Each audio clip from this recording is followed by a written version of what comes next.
Tribunal Superior Electoral conoció una instancia presentada por el secretario general del Partido Revolucionario Dominicano, Tony Peñaguaba, y luego Peñaguaba pedía una especie de administrador secuestrario en el Partido Revolucionario Dominicano, en lo que se tomaban las decisiones que debía tomar ese partido respecto de la sentencia que había emitido el propio Tribunal Superior Electoral, pero la petición de Tony Peñaguaba fue rechazada.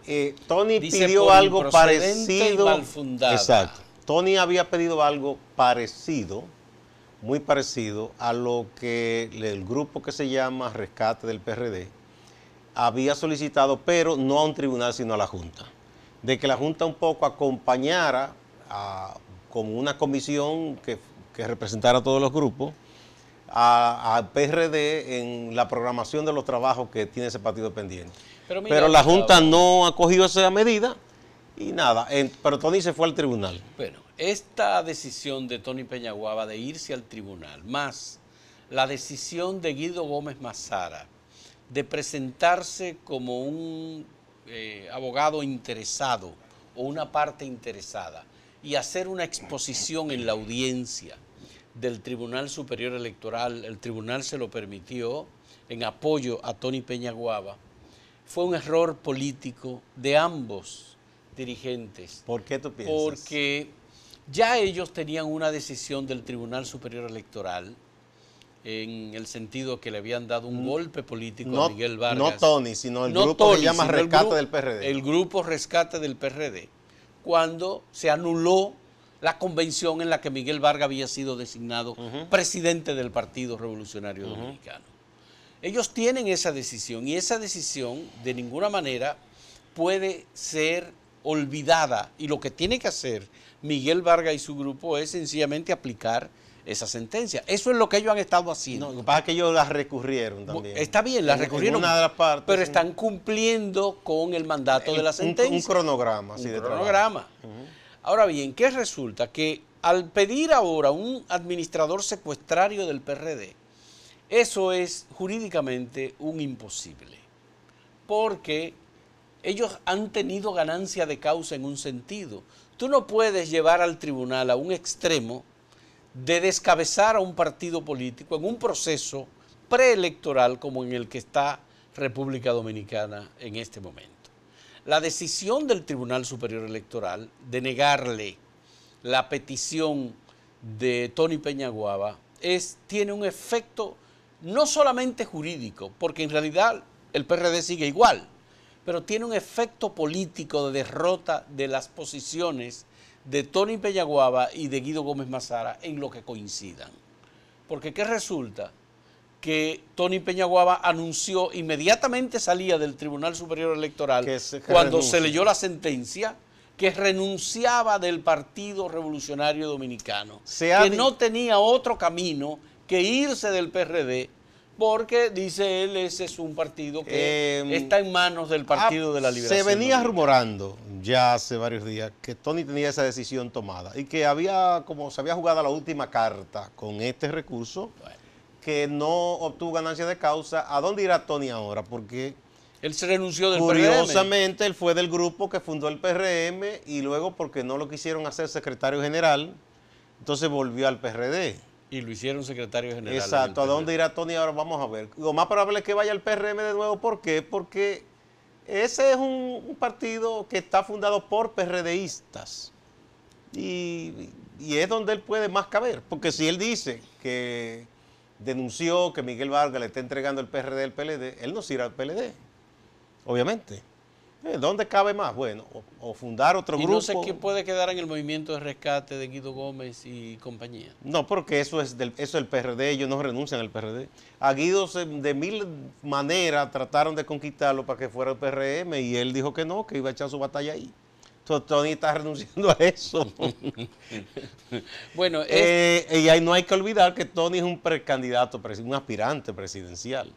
Bueno, en el PRD él quiso presentar... tiene su propuesta y tiene su propuesta de gobierno. Vamos a ver si él la mantiene y será otro grupo o qué. Es un poco tarde para él, porque si va al PRM, entonces ahora va también a aspirar ahí, No. donde ya hay unos candidatos definidos. O sea, no sé, pienso que el amigo Tony debió pensar eso mejor. Y además, el momento de hacer el anuncio de su salida del PRD a mí me parece igualmente también inoportuno. Es decir, la decisión la toma el Tribunal Superior Electoral. Sí, porque tú no Porque puedes, tú- si tú entonces aceptas una instancia. Su decisión es renunciar del PRD por una sentencia del Tribunal Superior Electoral. Un poco irreflexivo. Y mira que Tony Peñaguaba es una persona que no es muy dada a asuntos repentistas, así, como que pondera mucho lo que va a decir. Pero parece que alguien le dio una cuerda, digo yo. Porque si tú vas a una instancia como la justicia a buscar una decisión sobre una diferencia con alguien, porque el tribunal falle en contra tuya, tú no vas a salir a matarte con la otra parte, ni No, vas, claro porque se que supone no, que tú claro. aceptaste esa decisión. Claro, por supuesto. Y además, si tú presentas una instancia a un tribunal es porque tú confías que ese tribunal Exacto. puede fallar No está de acuerdo, a tu favor, recurre, la vuelve por otra vía, pero no, pero digo yo. no anunciar ahí mismo que él se iba del PRD. Bueno, claro, él tiene que formalizar su salida del PRD. Mientras Eso tanto, significa que él tiene que enviarle una carta de renuncia. de renuncia. Mientras tanto, yo creo que eso a Miguel Vargas, mientras tanto, le da un alivio porque es un frente menos. Un frente menos, sí, Sí, ciertamente. sí. Hasta ahora, fíjate, el Tribunal Superior Electoral, con esta sentencia, igualmente demuestra que está aplicando la ley de partidos políticos y que está actuando con corrección. No es que el Tribunal Superior Electoral tenga una posición premeditada en contra del Partido Revolucionario Dominicano. Bueno, ha Porque fallado cuando en ellos fallaron a favor del anulando rescate. una convención que no cumplió con los requisitos, lo hicieron tomando en cuenta la ley que establece las normas No, y que los estatutos de ese ambas partido. partes han recibido fallos a favor y en contra. Entonces no pueden acusar, por lo menos en este tribunal, de que está de un solo lado, porque no ha sido así. Y fíjate, ayer lo conversamos, en esa audiencia en la que Eduardo Jorge Prats Perdió los encabezó estribos la defensa del Partido Revolucionario Dominicano, perdió los estribos cuando se habló de los plazos y tiró unas cosas por Vamos a ver ahí, qué pasa con eso. y Tenemos echó que ir una mala palabra. a una pausa, pero antes hay que decir rápidamente que agradecemos al buen amigo Cándido Gerón que nos Cándido enviara, Gerón. tanto a ti como a mí, estos que son sus más recientes libros publicados. Es de a dos que él los Sí, publica. Gustavo, no, Cándido en está conjunto. fajado produciendo que ya él había hecho de edición antes, pero he corregido y Este no ampliado. es reedición. Una reedición. Trujillo, la cultura del terror, segunda edición, ampliada, actualizada y corregida. Este libro es interesante porque contiene sobre todo muchos documentos de oficios que enviaban desde las embajadas al dictador. Y el localizaje que se hacían, denunciando a personas como enemigas de Trujillo, que estaban en el exilio. Sobre todo acciones de dominicanos establecidos En el exilio. en el exilio. Y este otro es sobre Peña Valle, ¿verdad? Es un gran abogado y escritor, que en principio era una persona contraria a Trujillo, pero que terminó sirviéndole.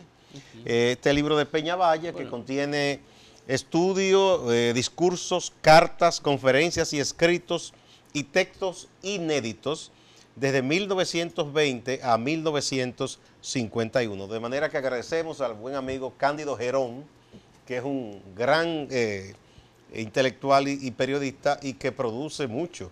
Tiene Bueno, muchas él ha obras hecho publicadas. historias muy interesantes. Por ejemplo, la biografía de Atuey de Camps la publicó, la escribió Cándido Gerón, igual que una biografía de Sacha Bollman, que también publicó. No, y obras Lo mismo sobre que una pintores. una sobre- recopilación sí. de textos y discursos poco conocidos del doctor Joaquín Balaguer. Exactamente. Un trabajo sobre el militarismo en República Dominicana. Sobre la corrupción también, en 3 tomos. Y los trabajos sobre la corrupción en varios tomos, que hace aproximadamente unos 4 o 5 meses que publicó el segundo tomo de su libro sobre corrupción en República Dominicana. No, son 3 ya, el tercero. Son 3 tomos. Sí, 3. Sí. Sí. De Bueno, manera pues que muchas gracias a Cándido. Vamos a leerlo de manera detenida y aprovechar estos documentos históricos que son muy importantes. Hacemos Vamos a una la pausa.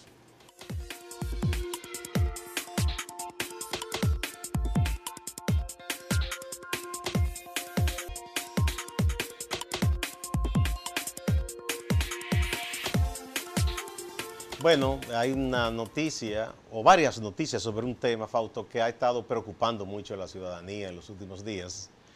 Y son los casos de delincuentes especializados en lo siguiente. Siguen e identifican una potencial víctima o varias víctimas, los obligan con armas en las manos a ir de cajero en cajero, cajeros automáticos, les revisan si tienen tarjeta de crédito o débito, para obligarlos a sacar dinero. A esto se le ha llamado, porque es un secuestro, los obligan y los retienen un tiempo, los hacen recorrer muchos lugares en busca de cajeros, secuestro express, ¿verdad? Ocurrió un caso con unos jóvenes que habían estado en la casa del doctor Guerrero Heredia el pasado fin de semana, y ahora la hija de Geomar García, un reconocido periodista, también fue víctima de esto. El perfil que ellos buscan muchas veces son de personas jóvenes que o van en un taxi, ven que una muchacha aborda un taxi, entonces detienen el taxi a punta de arma y lo secuestran junto con el pasajero, o muchachos jóvenes que van manejando un vehículo, a veces si es una hora un poco solitaria o muy temprano, muy tarde en la noche, o muchachas, mujeres, que las entienden más vulnerables y las ven manejando, y en cualquier momento vienen y se le colocan delante o lo que fuere, la secuestran. Y eso le pasó a la hija de Geomar. Él dice que por suerte a ella no le hicieron daño físico, sino que la dejaron abandonada por allá en Santo Domingo Este y ella pudo físicamente salir ilesa. Les robaron, pero que obviamente está afectada psicológicamente. Bueno, el tema de la seguridad ciudadana y de la falta de efectividad de las autoridades policiales en identificar y perseguir a los delincuentes que realizan este tipo de actividades, preocupa mucho a la ciudadanía, Gustavo. Sobre todo la parte preventiva. Sí, la gente está asustada con lo que está ocurriendo. Y no se trata solo de automóviles públicos o vehículos públicos. No, en este caso es incluso privado y taxi que están en sus propios vehículos. Y en taxi. Pero estos temas igualmente son cíclicos. Sí. Porque saltan a la luz cuando ocurre un caso de gente más o menos notable, ¿no? Claro, sí. Cuando se trata de una gente conocida, entonces hay la posibilidad de hacerlo público, pero la mayor parte de la gente que recibe este tipo de agresión se queda callada. No la denuncia. O no lo denuncia. Normalmente dicen, bueno, pues no me quitaron más que el teléfono, o algunos se llevaron los documentos y tienen que advertir a las autoridades que sus documentos fueron robados, pero esto genera una tensión muy grande en las familias y en las personas que tienen que movilizarse en las calles, que tienen sobre que salir todo, a actividades. O sea, que uno tiene hijos o hijas, entonces si tienen que ir a la universidad, a un trabajo, y que a los jóvenes les gusta, por ejemplo, divertirse y a veces pasar horas de noche fuera, y esa es una preocupación para los padres. La otra preocupación es que si hay algún error o algún tipo de resistencia, la agresión es una consecuencia inmediata. No, pasa vía de hecho porque es gente violenta que no importa nada ni respeta la vida de nadie, ¿no?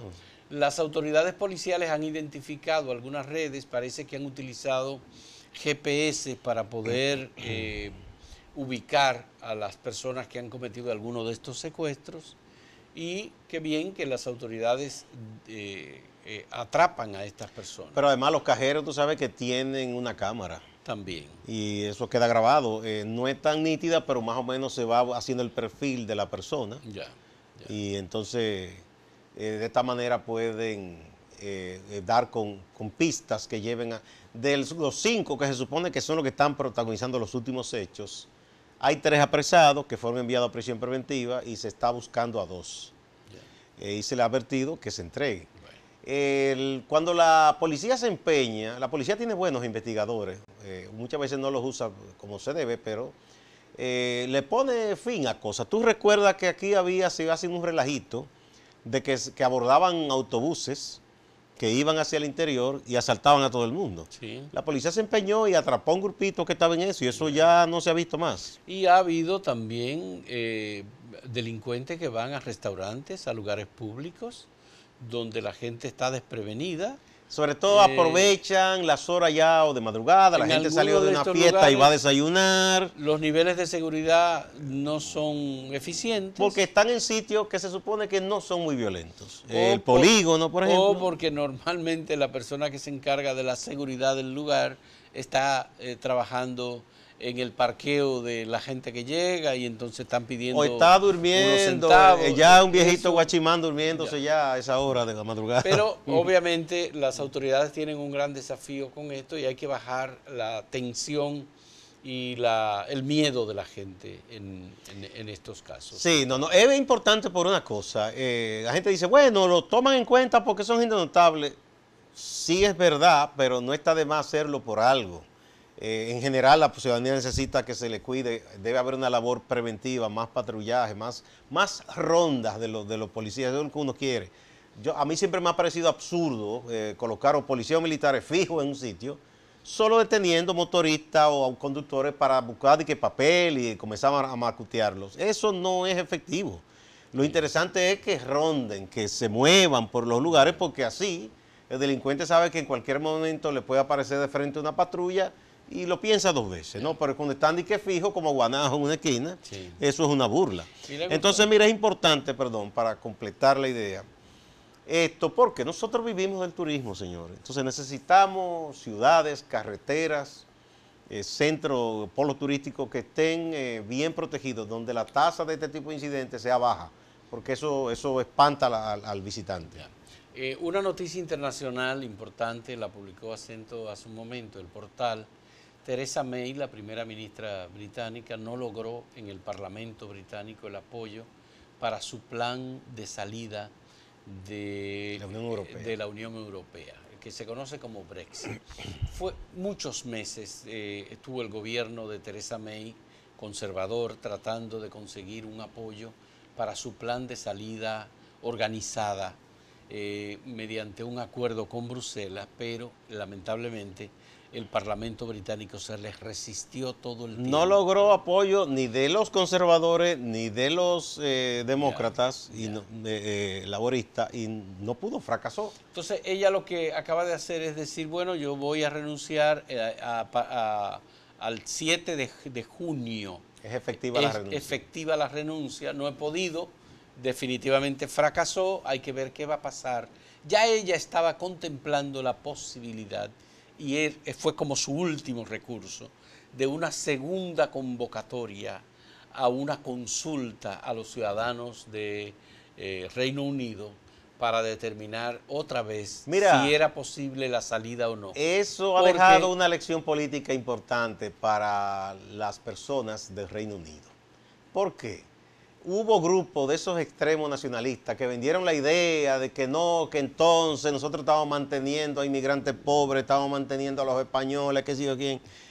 Y todo eso se manejó con mucha manipulación. Y ligereza. Y ligereza. Entonces, luego que los británicos ven la realidad, muchos de ellos que han enviado a sus hijos a estudiar o a París u otras ciudades o que trabajan en España, y dicen, óyeme, entonces ya la condición de igual a igual en los países que están entre los hijos se va a acabar.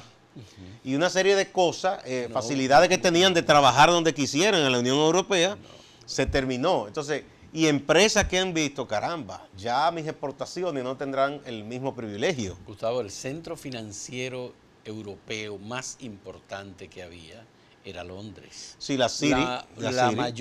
Una gran cantidad de empresas definitivamente decidieron salir de Londres. Porque los están aislando. Los están aislando de la Unión Europea, que es un mercado muy importante. El aislamiento, una gran parte de la población, sobre todo los jóvenes, se ha ido manifestando en contra de la posición. Porque ellos son perjudicados, porque ellos tenían la posibilidad porque el aislamiento de estudiar donde quisieran en Europa. Hay que tomar en cuenta que es una isla.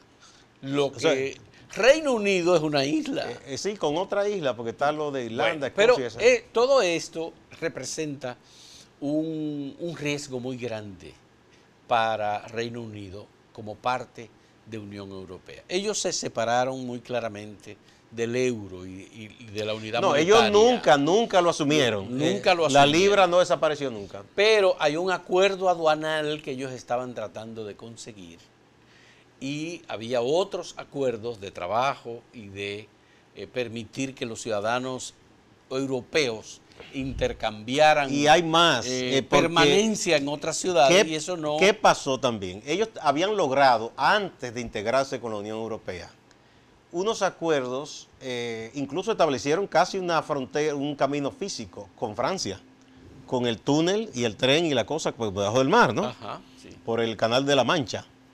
Entonces, como ya ellos se habían unido a la Unión Europea, de alguna manera los acuerdos de la Unión Europea sobrepasaban esos acuerdos bilaterales de Gran Bretaña con Francia. Ahora está la pregunta, si se va a volver atrás y Francia le va a dar el privilegio de un acuerdo bilateral como estaba, cuando ya Gran Bretaña no es de la Unión Europea. No, porque Francia y Alemania apuestan firmemente a la Unión Europea. Totalmente. Entonces, encabezan la idea de la unidad de la Unión Europea. Y son las dos naciones más importantes económicamente, con la salida de Reino Unido. Sí.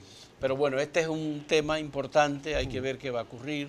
A partir de ahora tienen que elegir un nuevo gobierno, el Parlamento, obviamente hay que ver si Corbyn, el líder de los liberales del Reino Unido, tiene posibilidad, que es una cuestión. Está aspirando el nazi Boris Johnson de presentar alguna propuesta. Vamos a ver qué queda eso. Sí.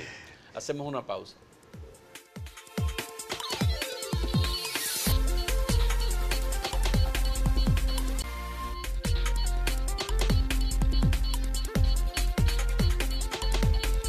Una de las cosas que nos enseñaron los maestros respecto al periodismo interpretativo es que tú tienes que tratar de hacer un ejercicio de doblamiento. Tú tienes que colocarte como una persona fuera del escenario para observar las cosas con una amplitud de mira que te permita hacer lo más objetivo posible. Eso no siempre se logra y en los últimos años con tanta gente que ha irrumpido en los medios sin tener idea de lo que es el análisis periodístico ni nada, simplemente a repetir cosas que otros quieren que repitan, eso se ha perdido mucho, pero es un ejercicio de periodismo muy elegante el interpretativo cuando se hace bien y ayuda a diseccionar los hechos, a entenderlos. Entonces, ¿qué pasa? En el caso político, la gente suele opinar por el deseo o la pasión. Entonces, cuando alguien analiza de manera objetiva y no le gusta a esos apasionados el análisis, dice, este está con fulano. Y no es así. Yo he visto cuántas tonterías hay gente sin ningún fundamento que le dice, por ejemplo, a Rosario Espinal. Gente que, bueno, vamos a decir, analfabeta delante de Rosario y se despacha con cualquier tontería porque ella opina con su punto de vista que ella entiende que está ocurriendo, que puede pasar.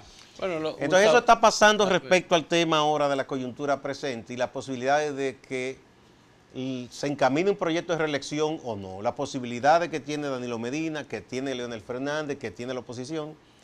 Cuando tú analizas y dices, yo creo que las cosas serán así en base a elementos que tú tomas de la realidad, la gente inmediatamente, si no está de acuerdo contigo, te descalifica y te insulta. Felipe Ciprián hoy en el Listín Diario publica un análisis sobre el efecto de la carta de Bob Menéndez y hace una interpretación. Y hay que decir que el periodismo interpretativo es un género periodístico. Es un arte se logra con mucho ejercicio. Y él lo aclara muy bien porque él dice, no es lo que yo quiero, ni es lo que yo deseo. No es el deseo personal. Ahora tú tienes que ser objetivo. Pero, obviamente, y analiza que es una reiteración de una posición que él ha expresado en otras ocasiones.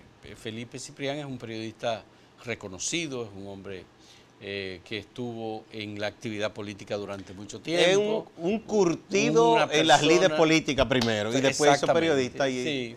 Entonces, él analiza y dice que la reelección va, que Danilo tiene el control del Partido de la Liberación Dominicana y que el proyecto está manejándose con bastante destreza. Incluso habla del efecto de la carta de Bob Menéndez y dice que la carta de Bob Menéndez no tiene ningún efecto en Estados Unidos y que Estados Unidos, tanto Mike Pompeo como Donald Trump tienen una agenda y que en esa agenda República Dominicana es un país aliado de los Estados Unidos, que le ha demostrado a Estados Unidos efectividad y que por eso Donald Trump está cumpliendo con los acuerdos que habían hecho en la reunión en la que el presidente Danilo Medina fue invitado a Mar-a-Lago hace aproximadamente 2 meses. Entonces, en ese análisis, él menciona unas teorías que él ha expresado en el sentido de que Leonel Fernández no tiene posibilidad de repuntar o de ganar una candidatura presidencial por el Partido de la Liberación Dominicana.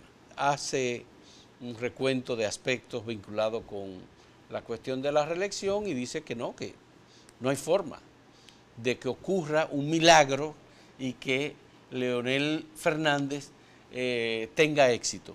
Por otro lado, analiza el tema de la oposición y que ese es uno de los elementos que él ha destacado y ha dicho durante mucho tiempo, que la oposición sigue siendo muy débil, que la oposición sigue siendo un factor poco influyente en las decisiones de alta política que se están tomando en República Dominicana. Bueno, ya sé que mucha gente va a acabar ahora, Ciprián, porque la gente quiere que el que escriba en base a su deseo. Y la política no es sentimiento ni deseo, son realidades y son crudas. Entonces, yo no sé qué tanto, como dice Ciprián, se produjera ese acuerdo en esa reunión de Mar-a-Lago. Yo lo que sí sé es que República Dominicana en estos momentos no es un dolor de cabeza para los Estados Unidos, ni en un sentido ni en el otro. En un sentido porque primero no hay convulsión ni un problema, un estallido social a la vista, no lo hay. Es un país estable con sus problemas. Tienen los problemas en Venezuela, en Nicaragua. Haití sigue siendo de Bolivia lo están un problema, pero República Dominicana no. Y lo otro es, no es un país hostil hacia la administración Trump, ni a la política norteamericana del exterior. Ha seguido. De hecho, el único como inconveniente, ruido que había, era la posición dominicana respecto a Venezuela. Y República Dominicana cambió y se cuadró del lado de Estados Unidos y dijo, no, ya no más diálogo y dijo que ese gobierno no es legítimo y pidió elecciones en Venezuela. Bueno, de manera que yo creo que por ese lado no es que esté el problema de la reelección. Yo creo que es internamente y si ellos logran en el PLD pasar eso, yo no le veo mayores inconvenientes. Lo lamentable, y eso lo decimos en el editorial de Acento de hoy, es que de todo lo que se habla en este país es sobre reelección. Eso para el PLD es un éxito porque logra ser el partido que copa la atención, copa todo. No hay otro y tema no en la es como agenda. mucha gente dice que los medios se dejan llevar. Los medios también tienen que oler el pálpito de lo que sucede. Entonces, si se habla de eso, hay que hablar de eso. Bueno, señores, muchas gracias por la compañía. Esta ha sido una semana muy intensa, Gustavo. Muy intensa. Y promete ser más la que viene. Señores, muchas gracias. Buen fin de semana. Sí.